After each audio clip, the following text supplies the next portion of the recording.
affordability, housing, public safety are their top priorities. That's why I asked the legislature to focus on these issues earlier in the year. So this week we'll be talking about public safety. And I can't really begin without taking a moment to talk about Senator Sears passing last weekend. He and I, along with John, served in the Senate for many years together. And he was someone I had a great deal of respect for. Just this past session, he worked closely with us to pass the public safety legislation we'll talk more about today.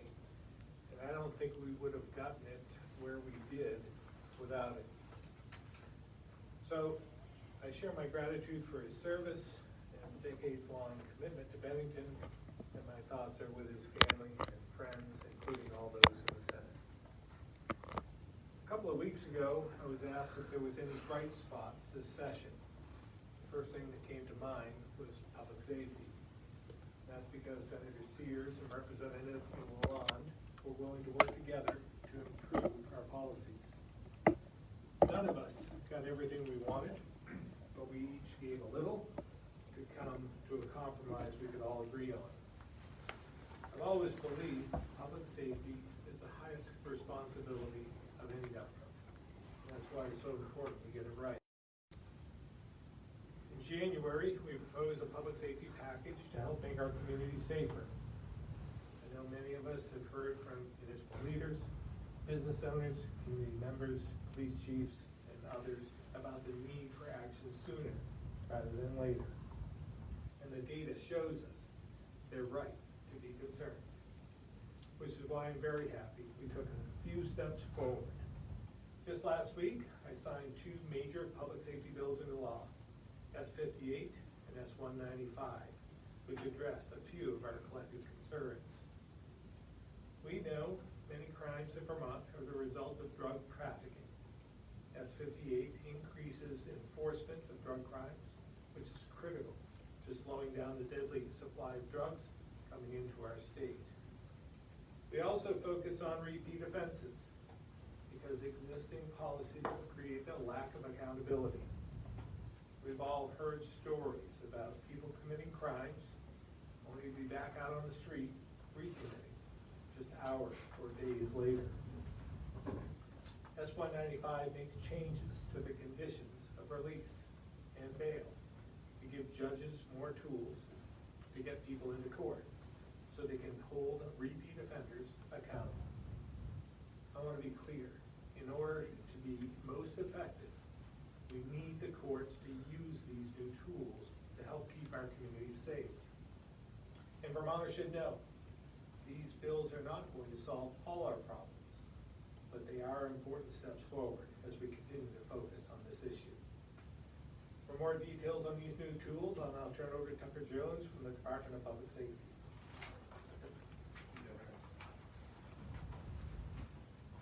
Thank you, Governor. Good afternoon, everyone. My name is Tucker Jones with the Department of Public Safety, filling in for Commissioner Morrison today. I'd like to echo the Governor's comments about Senator Sears. I'd like to highlight some of this public safety legislation, but before I do, I'd like to acknowledge his passing. Senator Sears was a key architect for much of the legislation I'm going to mention, but he was also an extraordinary force in the Vermont Senate. In his committee room, Senator Sears expressed his views, and they were often strongly held, but he also maintained a genuine openness to changing his mind. The result was that whatever the outcome of a particular bill, people left with a sense that they got a fair shake from him. That and his remarkable institutional memory, dating back to the early 90s, were such valuable qualities in a legislator, and his legacy will be long remembered by many. The commissioners at the Department of Public Safety, the Colonel, and our entire policy team have learned a lot from Senator Sears, and we mourn his passing. With that said, here are some of the highlights for public safety legislation this session. First, S195, as the Governor mentioned, an act relating to how a defendant's criminal record is considered in imposing conditions of release, creates new ways to monitor people on pretrial release after they have been arraigned for a criminal charge. Over the next year, we will see whether these changes effectively address the so-called revolving door issue, where people who are charged with a crime continue to commit crimes while on pretrial release and in violation of court-ordered conditions of release. S-195 focuses mostly on monitoring pretrial defendants, and we will continue to examine whether the courts have enough tools to quickly enforce violations of conditions of release when they occur. The issue of repeated criminal activity by people already on pretrial release for other crimes gives rise to perhaps the greatest challenge with public safety and a perception that the existing tools to protect public safety can be ineffective. So we will continue to examine this issue between now and the next legislative session and work with stakeholders to address it further if necessary. Additionally, several bills this year filled gaps in the criminal law. S-58, an act relating to public safety, made some changes to juvenile jurisdiction, recognizing that certain firearm and drug offenses can present an immediate public safety risk, and that those cases can begin in the criminal division in the discretion of the state's attorney for those 16 years of age and older. There were also some changes to drug laws in S-58, including a provision to make the sale and dispensing of xylazine a criminal offense. It was important to fill this gap because xylazine is now found in 55% of glassine bags tested by Vermont's forensic laboratory. Going forward, we will continue to monitor emerging trends in any new substances that arise in overdose fatality and forensic lab data. Also, penalties for retail theft in H 534, an act relating to retail theft, have been changed to reflect the issue of people repeatedly committing this offense, but doing so below the felony threshold of $900. Likewise, H 563, an act relating to unauthorized entry and operation of a motor vehicle, adjusts the language regarding the criminal offense of entering a motor vehicle or operating a motor vehicle without the owner's consent to make sure that behavior is adequately captured in the criminal law.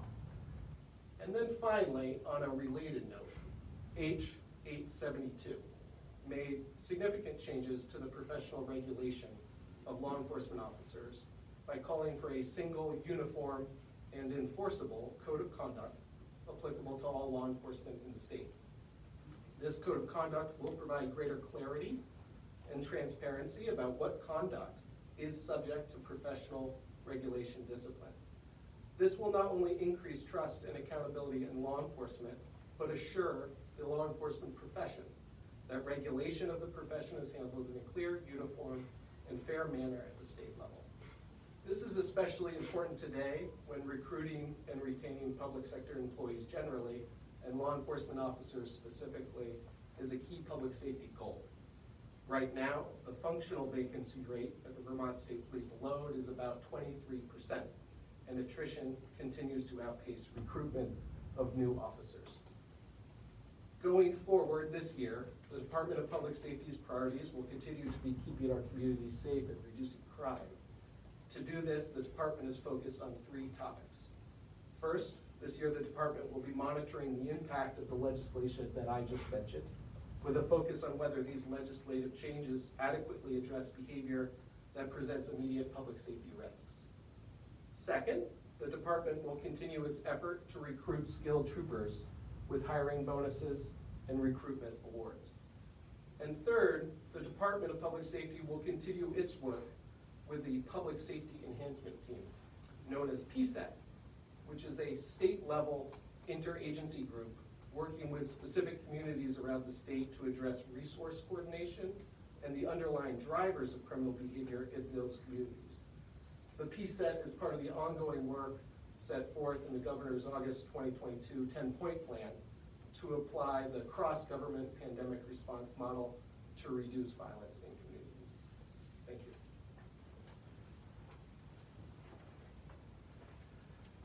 Hi, my name is John Campbell. I'm the Executive Director for the Department of State's Attorneys and Sheriffs. And if I could start seeing that we have all mentioned Dick Sears, I get it, and as the Governor mentioned, that the Governor, myself, and Senator Sears were all in the legislature together this And in fact, then Governor Shumlin, when he appointed me to the Judiciary Committee at first, he said, Campbell, let me just tell you, your first and only job is to make sure that you control his blood pressure.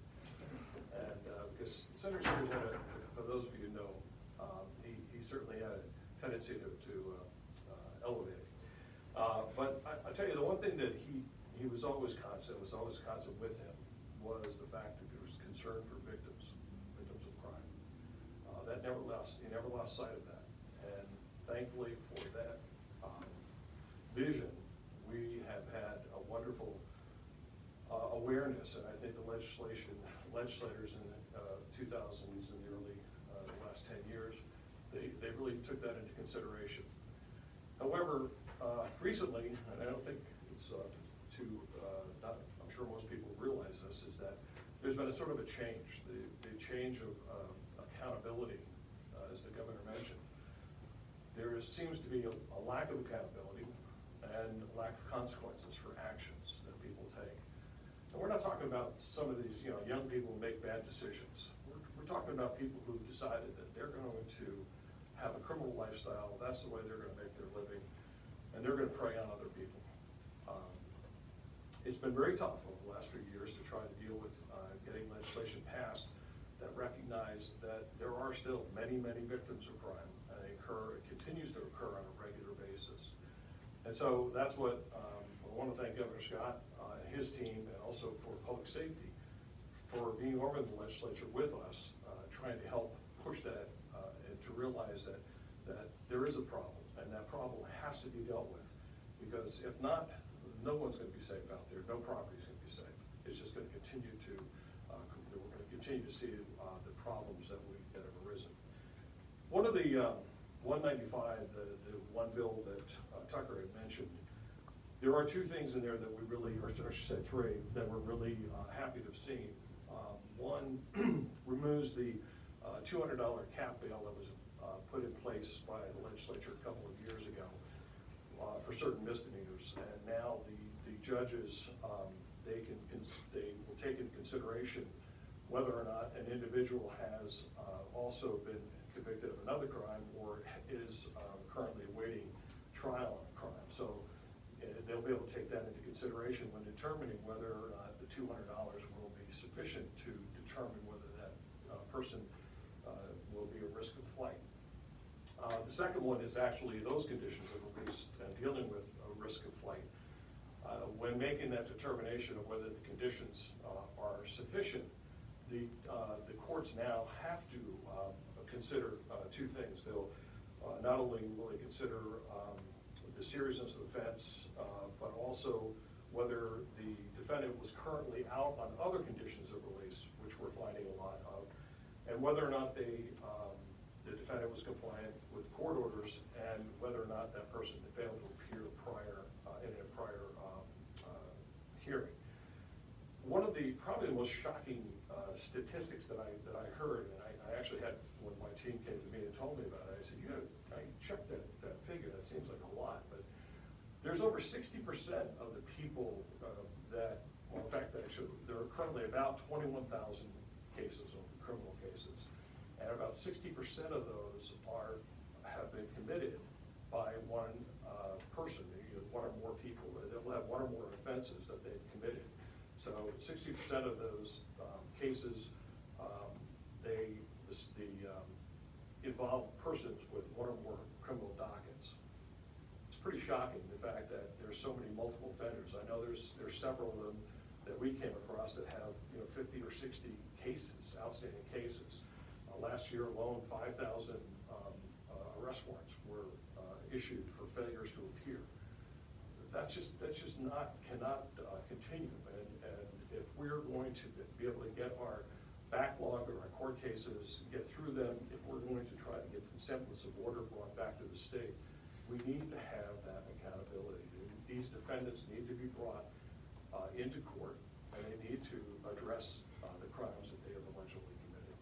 So the final issue in 195 that we're happy that was passed is that the work crew program, which the Department of Corrections had to, for resource reasons, had to abandon for a while, that is now back on the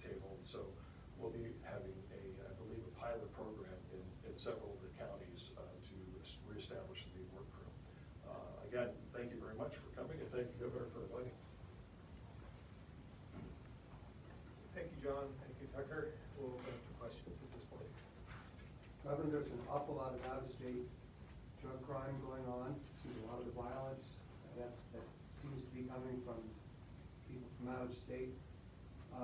Can you talk about specifically how this legislation and how your policing practices will be trying to mitigate that? Well, first of all, we have been trying to mitigate that for quite a number of years. And I want to thank our public safety team, colonels here, and for all they've done. And you don't see that a lot in terms of what's happening behind the scenes, but it's all productive, and it's difficult, and it's not easy. We'll continue to work on that approach and trying to cut off the supply before it arrives here. But that also relies on cooperation from other states, which we do as well. So this is a big team effort throughout the Northeast. It isn't just confined to Vermont. Everyone is experiencing this. Some of what we've seen as well with the bail is that the conditions of release are implemented, but they don't show back up, and that goes for those in state and those out of state. So I believe that this will be helpful in that regard when we see those repeat offenders to hold them accountable and bring them, at least get them into court to face prosecution. So that in itself, I think, would be helpful. Tucker, anything else you'd like to add to that, or John? Governor, I just think that one of the things you did say, and I think is really important for us to know, is that especially 195, it gives tools to the judiciary, but the judiciary are going to have to be the ones that actually take those and enforce them. So we're hoping, and I'm sure we have incredible judges on the bench, and so they're the ones that are going to have to implement and help with finding the individuals who really have little respect for the judicial system here, and especially with repeat offenders. Dan, anything you want to add to that, or Colonel? Anything you want to add to the policing aspect? Yeah. Thank you, Governor. Matt Birmingham, Director of the State Police. I'll just echo a couple of things the Governor said. First of all, this is a nationwide problem, this drug epidemic, and it is compounded by the prolific introduction of fentanyl and heroin into our drug markets around the country. And I'll also echo what the Governor said, is that this is not only is a nationwide problem, but the nationwide effort to really get our arms around this. There's a significant demand for these drugs in Vermont and across the nation. We have to stay focused on demand reduction. We cannot forget about that, because that's what's driving the economics of the drug trade.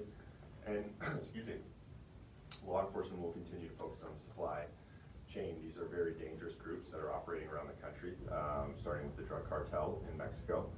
We work very closely with our federal partners. There are many federal agencies that work on this issue nationwide, but they are moving a tremendous amount of fentanyl and heroin, and now you hear xylazine as part of the mix. These are incredibly dangerous and deadly drugs, and law enforcement will continue to work on the supply side. But I have to reiterate it, and you're seeing it across the state. These are violent groups, and they're bringing the violence to Vermont, and we're seeing it all the time here in shootings and homicides that are drug related. So that is concerning to law enforcement in this state, and something that we are laser focused on. The Vermont State Police administers the Vermont Drug Task Force, which is a statewide multi-jurisdictional drug enforcement group, and made up of state, county, and local officers and federal agents. And they are laser focused on bringing the suppliers and the supply chain and the people who are profiting on this and preying on victims to justice. So it's good to see some of the gaps that Tucker talked about being closed in the criminal statutes. So that's all. Thank you.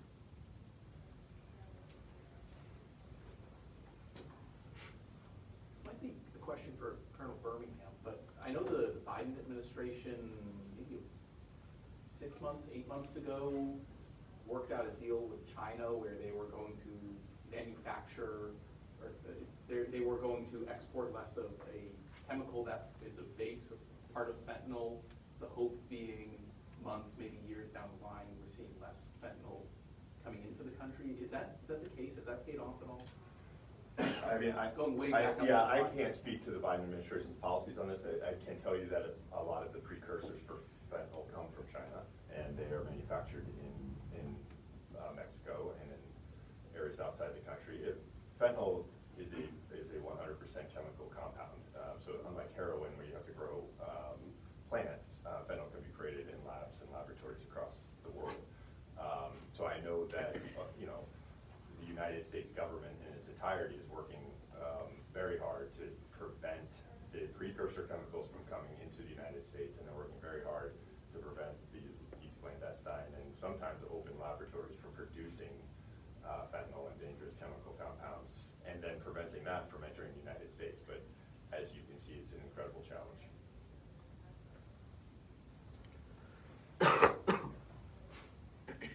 I'm going to switch topics unless you guys have anything else on public safety. I have one more on public safety, Steve. You mentioned, I guess that there's in the budget hiring some new state's attorneys, deputy state's attorneys. How are you going to make sure that they're not, pardon me for saying, but clones of Sarah George who basically don't want to incarcerate anyway?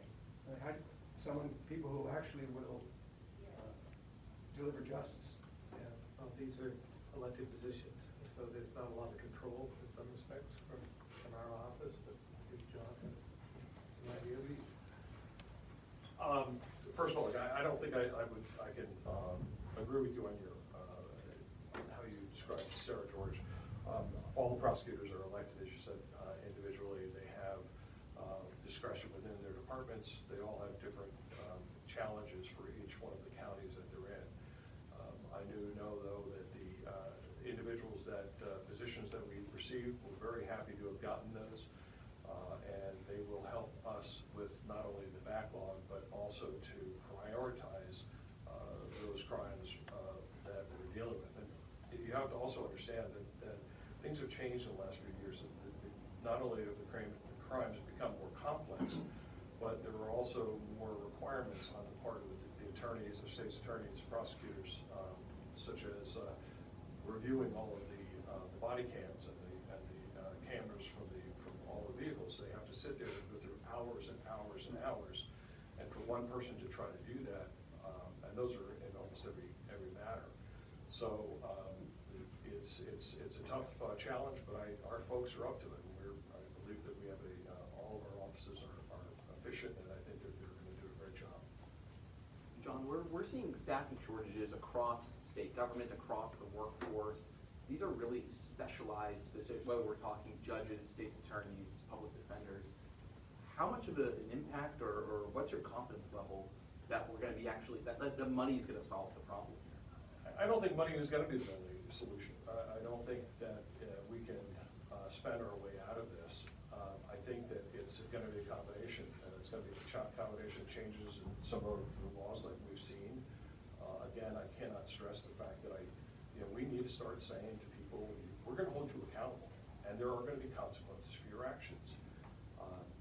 Until we do that, until we get serious, then people are just going to continue to act like this with impunity. They're just going to say, and that makes our job a lot tougher.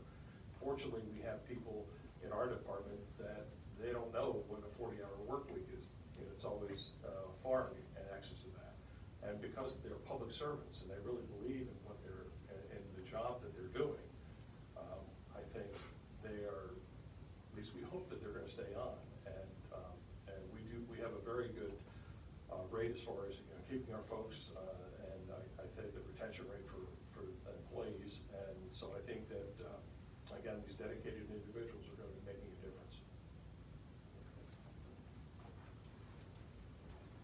As well, if we could just add, the demographics that we're facing, the crisis we're facing in that regard is our highest priority in some respects. We see in every single sector throughout Vermont, whether it's in public service or private individuals, so forth.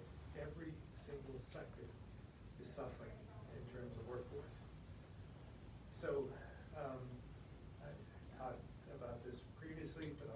give these three numbers again, but when you look at the census from 2010 to 2012, we have 14,000 fewer kids under the age of 18 than we did in 2010.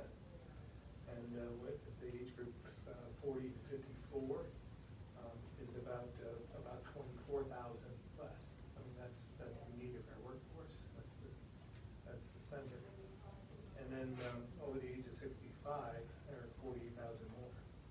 That tells you pretty much everything you need to know about what we're facing here in Vermont as we try and bring more people in. We're trying to keep more people here. But it really is about resupplying our workforce. And how do we do that? Housing is a barrier for us. The other barrier for us, from my perspective, is the cost of living in Vermont. And that's why we work so hard to try and make sure that we don't raise taxes and fees any more than we have to, so that we can attract more people to the state and keep more people here. So it all has to work together, but demographics is really our biggest challenge. Governor, do you recommend that people arm themselves for self-defense? I don't. I wouldn't recommend that. But for those who, I mean, they should do what they think is right for them, in whatever situation that is. But at the same time, this isn't the Wild Wild West either. We have to be judicious about their use of firearms, make sure that we're safely using them, and that we're safely storing them as well. And I have a gun safe full of guns, but they're in the gun safe. And so I think that we just have to be careful about our use of them. And but if you have them, you have to make your own decision about whether you keep them close or not. Within the last hour, you vetoed the yield bill. I think we were all pretty much expecting that, but you've also kind of been teasing this potential different option. Do you have any updates on that? And you also mentioned how you wanted to discuss with House and Senate leadership, and is that happening as well? Yeah, we reached out to the House and Senate. We received a response, I think, from the Senate, but maybe it was the House as well. And I think it was determined that they wanted to wait until when I did veto the bill. So that's why I decided to get it out quickly. We received it this morning. There was no real decision to make from my standpoint, and we wanted to make sure that there was enough runway now to have those discussions. So I think we have something scheduled for next week. You shouldn't expect there's going to be anything different than what we've been talking about. Maybe a little bit of variation of some of what we've testified on in some of the committees. But I think there's a path forward. I hope that they will take it seriously, because there really is two ways to accomplish this. One, they override the veto, which they have the supermajority, fully capable of doing that. Secondly, is to work with us to try and reduce rates, to try and put some constraints on future budgets, to try and find some ways to, and we have ideas about this, to fix the structural issues we have with our education system. So I'm hoping that they'll work with us and that we can get Vermonters relief in that regard, because double-digit increase in property taxes is, as much as we talked about it, will be a surprise to many. What happens if they don't override it, they don't look at the deal, if there's no deal, essentially? Can you walk us through what happens? I don't think we even have to consider that. I mean, there is a provision for that. But they've already said that they willing to talk, let's talk and listen, and they'll have to do their own counting. They know what their numbers are, and they think they can override. They think that's the right path. That's what they'll do.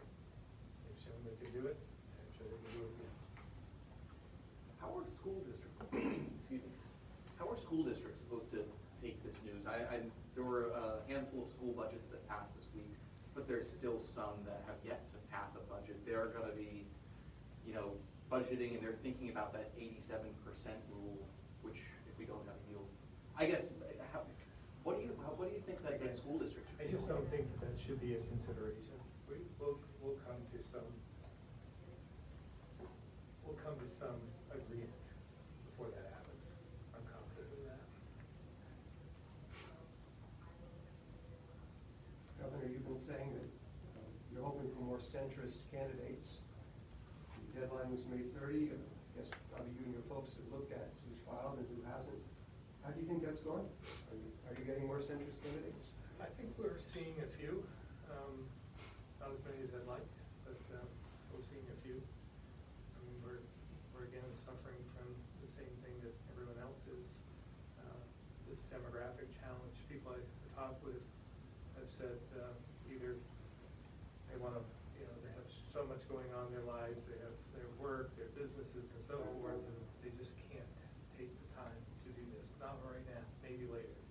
Then others say, if I was only younger, I would do this. But now they're looking forward to retirement, and they don't want to do this either. So there's a certain amount, I use the term apathy out there, but I think it's more of an unwillingness to put yourself out there into the scrutiny that you endure. And we're seeing more and more of that, not just here in the States, but throughout the country. The polarization, the divisiveness, and social media as a way of just tearing families apart. So some people say, why would I want to put myself through that? What do you think it'll mean for the balance of power next session? I mean, I know there's, I think, 70 or so challenge seats in the House. I don't know on the Senate side. How do you see that working next session? I hope we'll see more balance. That's what we need. And I think it actually would help the process. At this point in time, when you have a supermajority, you don't have to speak to the executive branch. You don't have to listen to them. You can continue to do what you want to do and just force it through. When you don't have that supermajority, then you have to come to the table. And then I think the results are better for Vermonters at that point. Senator Mazza, Senator Sears, Senator Kitchell won't be there in the Senate. How does that factor into it? And how will that fundamentally, if at all, change the nature of the session this year? Well, we're going to see a huge shift in the Senate. We've seen some shift even in the last election. And some of these folks who are leaving, the majority of them this year, I would classify as being moderate centrists. Bobby Starr, Senator Mazza, Senator Sears, Senator Kitchell. And it's going to be difficult. But hopefully we'll have opportunities to bring new centrists into the equation. Earlier this week, you signed the transportation bill, and you've always talked about taxes and fees and not raising them, but there are those new EV fees that will be added. I know it's making up for lost gas tax, but did raising those fees and creating them kind of play in your role in your decision making with that, or it's just fair that it's balancing that out? No, I think, again, from my perspective, I think it's a user fee. I think everyone has to pay something so that we can keep our roads in good order. We can replace bridges. The infrastructure is important, and then we have to match all the funds that we're contemplating over the next few years. So I think it's just a fairness standpoint. I think that is the right thing to do. All right, we'll go to the phones. Tom Davis, Compass Vermont.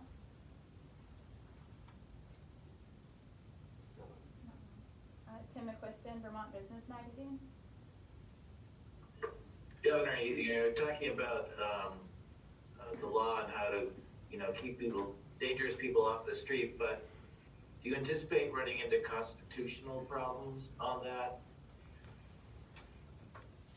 You can't incarcerate people forever, right? No, but we can get them through the judicial system, and that's what we need to do. We just want to make sure that they have their day in court, and they show up for their day in court, and then it's adjudicated. Okay, thank you, Governor. Keith Whitcomb, Rutland Herald. Hi.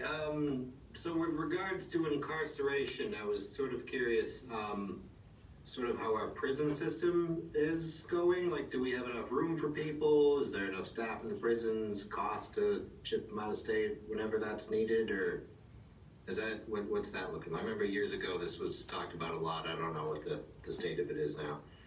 Yeah, I think it's fairly steady at this point. It may have elevated a bit since the pandemic, but in terms of the incarceration rate, staffing levels have increased. I think that the commissioner's done a great job in trying to promote the department and bringing more people in. So that's been very, very helpful. And it's still not, we're not declaring victory here, but it's substantially better than it was a year ago or 2 years ago. So we're good from that standpoint. But let's be clear about this. Some of what we're talking about today, we're hoping that this will be more of a deterrent, so you don't commit the crime, so you don't end up in prison, so that we can head some of these things off, and that we hold people accountable, so that we're not an easy mark here in Vermont. So I think that's part of our goal. Maybe you want to add to that, John, or Tucker? No, I think number one is we try to keep people out of the system, and that is convincing people that, number one, if you decide that you want to commit an illegal act, that there is going to be consequences for that, and they're not going to be 3, 4, 5 years down the line. They're going to be immediate. So we'll try to do that, and also the communities themselves, hopefully the resources that they have there will try to work with the young, our youth to help keep them out of the system as well. But you like to try to do that, but if not, if they're going to be in the system, we're going to say that there's going to be some consequences for your actions. Thank you. Chris Roy, Newport Daily Express. None. Back to the room. What kind of consequences? If it's not going to be prison. Well, I'm not saying it's not going to be prison, but in the long run, it's not our goal to put more people in prison. Our goal is to keep the crimes from happening in the first place, and to hold people accountable and show that there are consequences. I think will alleviate some of that. What kind of consequences are we talking about? What's the alternative to prison? Incarceration. Oh, I don't know. I mean,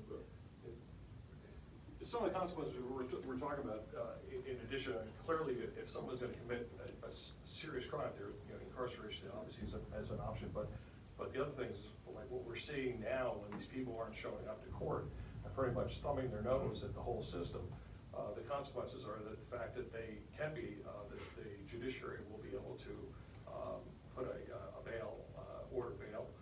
They'll be able to order additional conditions of release. That will be monitored, and if they violate these conditions of release, the sanctions will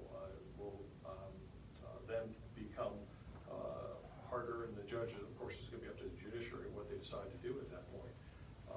But that is why we need to have the judiciary that have provided them these tools so that they can do this. Otherwise, the system that we have now is one where people know that, you know what, I don't need to go to court, even though I got cited here, because nothing's going to happen to me. That message has got to stop. Governor, earlier this week you signed Senate Bill 25 banning PFAS in textiles, personal hygiene products, menstrual products, turf, etc. What went into your rationale and your thinking behind that? Well, we've learned over the years, these are forever chemicals. They don't dissipate. So we need to get them out of the system. And there are replacements for that. So it isn't PFAS or nothing. There are alternatives. So that's what went into my thinking. We're paying a heavy price here and throughout the country for these forever chemicals, and we need to make sure that we stop the supply.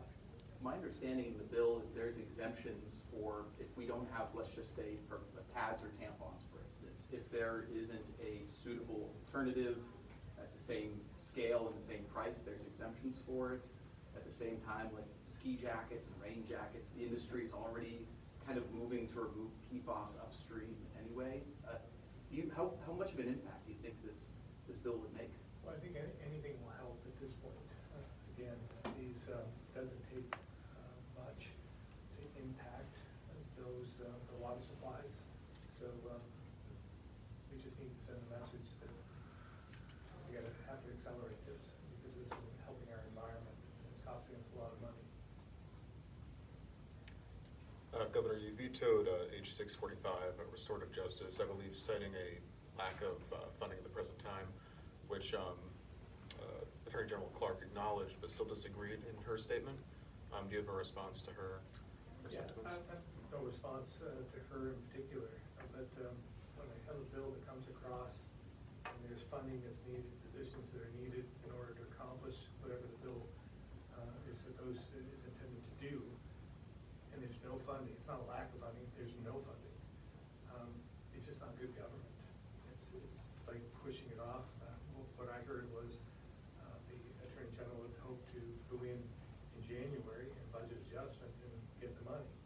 Well, that's just, again, bad government, bad financial planning. And we don't know whether there's going to be any money left to distribute at that point in time. So, again, we would encourage, I had heard that there are things she can do in preparation for that, and I would say she ought to move forward with that and go back at it in January. But again, I fully expect the legislature with a supermajority to at least attempt to override that. Maybe they'll be successful. It's just, again, it's just a financial, it's not the bill itself or what it's intending to do. It's just rushing in the end and not putting any money in. That's just poor planning. And have you heard about the looming Canadian border workers strike that could be happening, and how might that impact Vermonters either traveling or commerce-wise crossing the border? I have not heard about that. But if it's Canadians, then we welcome them in. They can stay a while.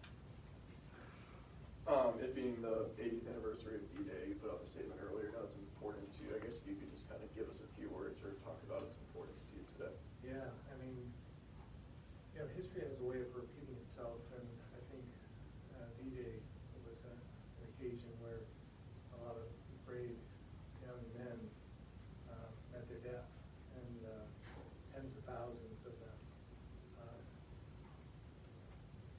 to liberate Europe, to liberate France. And it was a turning point in World War II, the greatest generation.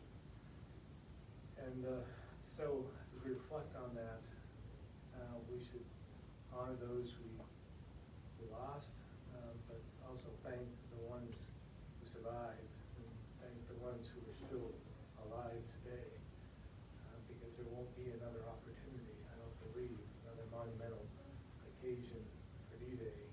I don't think we'll see any World War II vets there that were on that important day. Governor, the Vice Defending Freedom has filed suit on behalf of some Christian parents against DCF for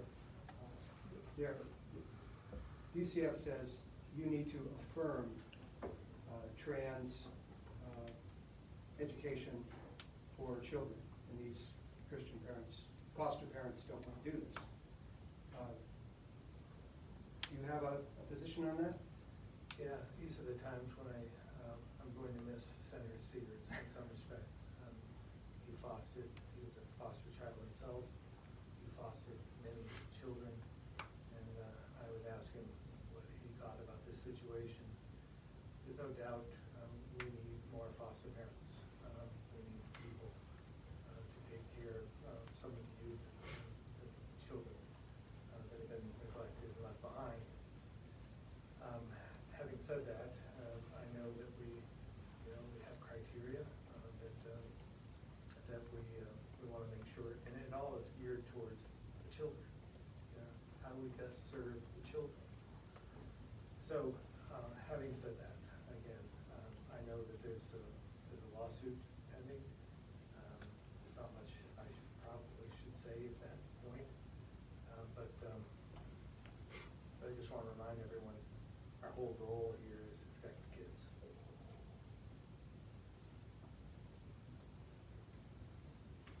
The state is coming up on the 1-year anniversary of last year's floods. Is there anything that the state is kind of planning to do to commemorate that, or how are you feeling? Yeah, no, we'll be working to come up with a day of kind of reflection, where we are today, where we were then, what do we need to continue to work on, and so we'll be taking that up in July. How are you feeling about where the state is at 11 months later? You know, again, I think we've done a pretty good job in some respects. I think communities have done a good job as well. And it was a tough, you know, when you think back just less than a year ago, and it was pretty devastating here in Montpelier and Barry, Johnson, Hardwick, and so forth, and Ludlow. So we've come a long ways, and there's always challenges that we face, the FEMA being one of them, but we've been fortunate to work with them in a number of areas, but still a frustrating bureaucratic process, and we know we have a long ways to go. So again, everyone, legislature's been helpful. We have a great team. Doug Farnham is here. He's heading this effort up. And Doug, anything you'd like to say on this? Is where we are? Thank you, Governor. So, Douglas Farnham, the Chief Recovery Officer. As the Governor said, a lot of our communities have done an amazing job, and they're still working very hard. The main vehicle for that, of course, you've got your municipal staff that are still focusing on projects, but then you've got the long-term recovery groups. And that's really the groups that are connecting to a lot of the households that need continued support. So the state is working with those groups, trying to support them. FEMA is helping us with the community assistance program. So we're about to be a year in, and most states take 3 to 5 years to recover from a disaster of this size. And of course, that's not, you know, you wait 3 years and then you're recovered, right? It's constant work over that whole period. So I do think we have the structures in place, we have the relationships, and we're building on that. And we have a lot of individual situations that we're still just trying to manage and find the best options for those individuals. So I think that you know, stopping and looking back and updating a year after will be good, but we still just need to keep pushing, especially with a short construction season. We need to make all the hay we can this summer, right? So that's one thing we're really focused on right now. And then we're going to turn to, okay, what does this mean for preparing for future disasters? How do we think about the structure going forward? But this construction season is really important for a lot of families to prevent them from having to struggle through another winter season. How is the plan to redevelop the north end of Barry? How's that coming along? So the governor appointed Pat Moulton as Central Vermont's Regional Recovery Officer. Pat has been instrumental in maintaining a really close relationship with Barry, Montpelier, Marshfield, a lot of those communities that really have to think about, okay, how much transformational change is needed. I think the congressional delegation has been fighting hard for us, but the conditions in Washington haven't resulted in a disaster supplemental with a lot of discretionary funding.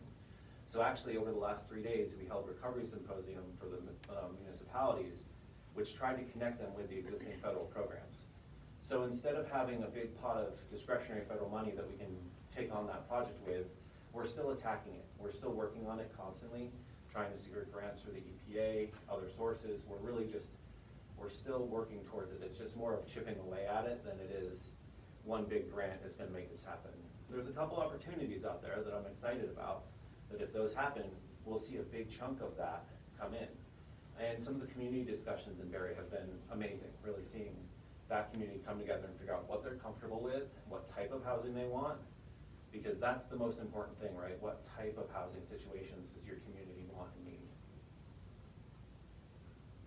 Governor, you cited working with FEMA as like sometimes it's challenging. How so? Can you Well, it's just a bureaucratic process. I mean, they've implemented many guidelines and so forth.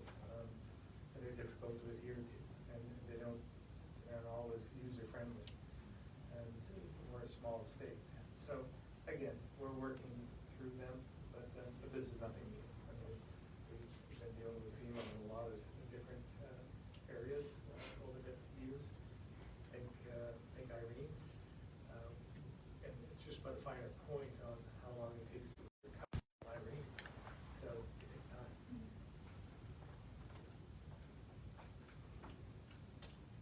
Governor, I had just one follow-up on the property tax issue. You mentioned you would put out a proposal or floated ideas to the Speaker and the Pro Tem.